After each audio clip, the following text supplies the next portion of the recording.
మనస్ఫూర్తిగా నమస్కారములు.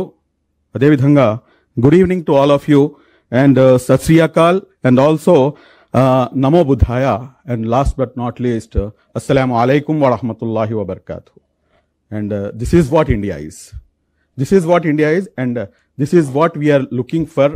అండ్ డెఫినెట్గా ఏదైతే జరిగినటువంటి సంఘటన ఏదైతే ఉందో, అందరికన్నా ముందు ఆ సంఘటనలో మృత్యువాత చెందినటువంటి అమాయక ప్రాణాలు 26 మందిని ఏ రకంగా అయితే అభం శుభం తెలియనటువంటి వారిని ఏ రకంగా అయితే వారు మతం పేరు అడిగి మరి వాళ్ళని చంపినటువంటి ఏదైతే అంశం ఉందో అది అందరికన్నా పెద్ద బాధాకరమైనటువంటి అంశం. ఈ అంశంపై దాదాపు గత 14 రోజుల నుంచి 15 రోజుల నుంచి ఎప్పటి నుంచి అయితే ఈ అంశం జరిగిందో అప్పటి నుంచి కంటిన్యూస్గా ఈ అంశంపై ఆలోచిస్తూ అనేకమైనటువంటి విషయాలు నా దృష్టికి ఆలోచనలో నాకు అనేక విషయాలు తెలియచేయడం జరిగింది. అదేమిటంటే వీరు ఏదైతే చేస్తున్నారో ఇది భారతదేశంలో ఉన్నటువంటి ఏదైతే కమ్యూనల్ హార్మనీ ఉందో, నేషనల్ ఇంటిగ్రిటీ ఏదైతే ఉందో దీన్ని డిస్టర్బ్ చేయడానికే ఏదైతే మా పొరుగు దేశం ఉన్నటువంటి ఈ దేశం చేస్తున్నటువంటి కుట్ర అన్న సంగతి. ఈ కుట్రను మనం చాలా చాకచక్యంగా దీన్ని పసిగట్టాల్సినటువంటి అవసరం ఉంది. అదేమిటంటే ప్రపంచంలో అన్ని దేశాల దగ్గర ఉన్నటువంటి ప్రతి ఒక్కరు మాట్లాడుతున్నారు మా దగ్గర ఆటం బాంబు అని చెప్పేసి ఈ మధ్యలో ఈ పసికున అయినటువంటి మా దాయాది దేశం వీడు కూడా భయపెడుతున్నాడు. కానీ వాస్తవానికి చూసుకుంటే కనుక భారతదేశం దగ్గర ఉన్నటువంటి అతిపెద్ద ఆయుధము నాకు తెలిసి ఈ ప్రపంచంలో ఏ ఒక్కరి దగ్గర కూడా లేదు. ఆ ఆయుధం పేరే భిన్నత్వంలో ఏకత్వం. ఆ భిన్నత్వంలో ఏకత్వం ఇదే ఈ దేశ ప్రగతికి, రాష్ట్ర ప్రగతికి మూల మంత్రం అన్న సంగతి ప్రతి ఒక్కరికి కూడాను అర్థం చాటి చెప్పాల్సినటువంటి అవసరం ఉంది. ఈ రోజున భారతదేశం మొత్తం ప్రపంచానికి ఆ విషయాన్ని చాటి చెప్పింది. ఈ భిన్నత్వంలో ఏకత్వం ఏదైతే ఇక్కడ కూర్చున్న తర్వాత మనం చూస్తే గనక ఒక గార్డెన్లో ఒకే రకమైనటువంటి పూలు ఉంటే గనక దాని వైపు ఎవరు కూడాను తిరిగి చూడరు. కానీ ఈ రోజున really we are very much proud of Indians, and especially I say one thing that I am very much proud of Indian Muslim. Why? Because ఇది ప్రపంచంలో మొత్తం 55 దేశాలు ఉన్నాయండి ముస్లింలకి. కానీ ఆ 55 దేశాల్లో ఉన్నటువంటి సెక్యూరిటీ స్వేచ్ఛావాయువు ఎక్కడా లేదు. ఇక్కడ ఉన్నటువంటి స్వేచ్ఛావాయువు మరొక దేశంలో నాకు దొరకడం లేదు. ఇక్కడ ఉన్నటువంటి ప్రతి ముస్లిం కూడాను దాన్ని మనస్ఫూర్తిగా యాక్సెప్ట్ చేస్తున్నటువంటి పరిస్థితి. కాబట్టి ఏదైతే ఇటువంటి పరిస్థితుల్లో ఉన్నటువంటి ఈ సందర్భంలో ఏదైతే వీళ్ళు చేస్తున్నటువంటి కుట్రలు ఒకటి కూడాను ఒక్క నిమిషంలో దాన్ని ఇంకా కూడాను పటాపంచలు చేస్తారు. ఎందుకంటే వాళ్ళ యొక్క ఏదైతే ఒక కుట్ర ఉందో ఆ కుట్ర ఏమిటంటే ఇక్కడ ఉన్నటువంటి భిన్నత్వాన్ని చెడగొట్టడం. ఒక పార్లమెంట్లో నుంచొని ఒక పాకిస్తానీ సెనేటర్ మాట్లాడేటటువంటి మాటలు ఏమిటంటే ఏదైతే ఒక అంశం ఒక 3 శతాబ్దాల పాటు జరిగినటువంటి అంశాన్ని మరలా దాని గురించి మాట్లాడుతూ బాబరీ మసీద్ గురించి అక్కడ ఉన్నటువంటి ఒక పార్లమెంట్లో ఉన్నటువంటి ఒక మహిళా పార్లమెంటేరియన్ పాకిస్తాన్లో ఉన్నటువంటి మాట్లాడుతుందంటే నాకు అర్థం కాలేదు. ఎందుకంటే భారతదేశంలో ఉన్నటువంటి ముస్లింలు మేము దానికి స్వాగతించకపోయినా కానీ గౌరవించాము. ఎందుకంటే ఈ దేశం యొక్క గొప్పతనం అందరికన్నా అత్యున్నతమైనటువంటి ఏదైతే ఈ దేశం యొక్క న్యాయ వ్యవస్థ ఉందో ఆ న్యాయ వ్యవస్థ ఇచ్చినటువంటి ఆ జడ్జిమెంట్ని మేము స్వాగతించలేకపోయినా కానీ దాన్ని గౌరవించి తీరాము. ఇది భారతదేశం యొక్క చరిత్రలో ఇది చరిత్ర పునాదుల్లో ఇది ఉండిపోతుంది.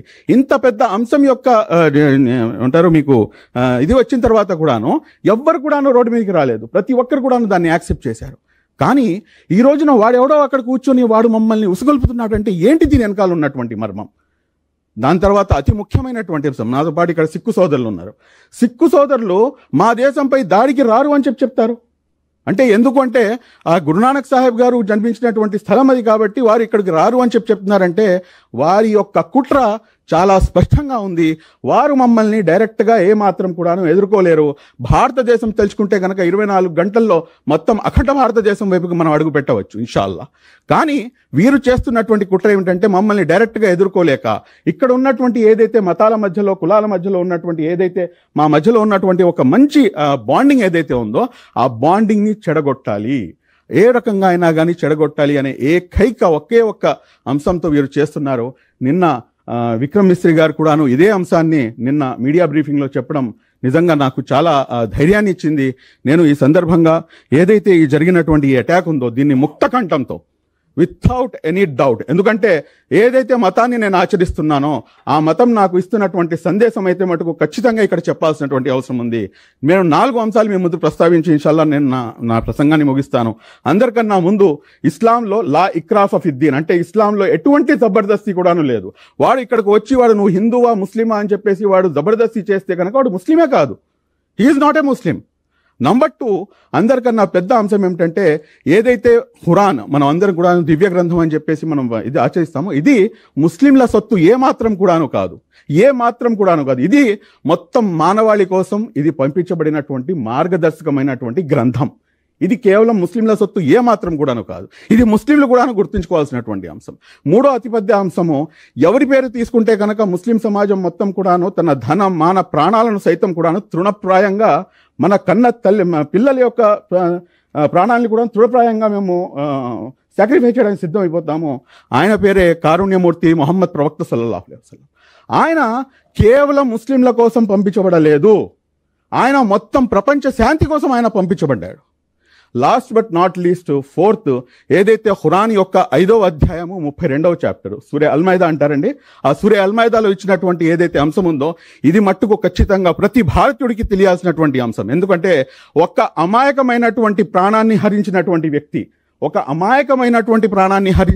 వ్యక్తి సర్వ మానవుని యొక్క ప్రాణాలను హరించినట్టే.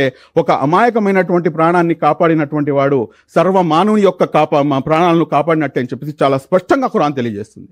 ఇదంతా తెలియజేసినప్పుడు కూడాను ఇటువైపు నుంచి ఇది చేస్తే కనుక they are not Muslims and we strongly condemn that, and we are standing with our nation irrespective of caste, creed and religion, irrespective of n number of our political differences. We are united with our nation. Jai Hind. Thank you very much.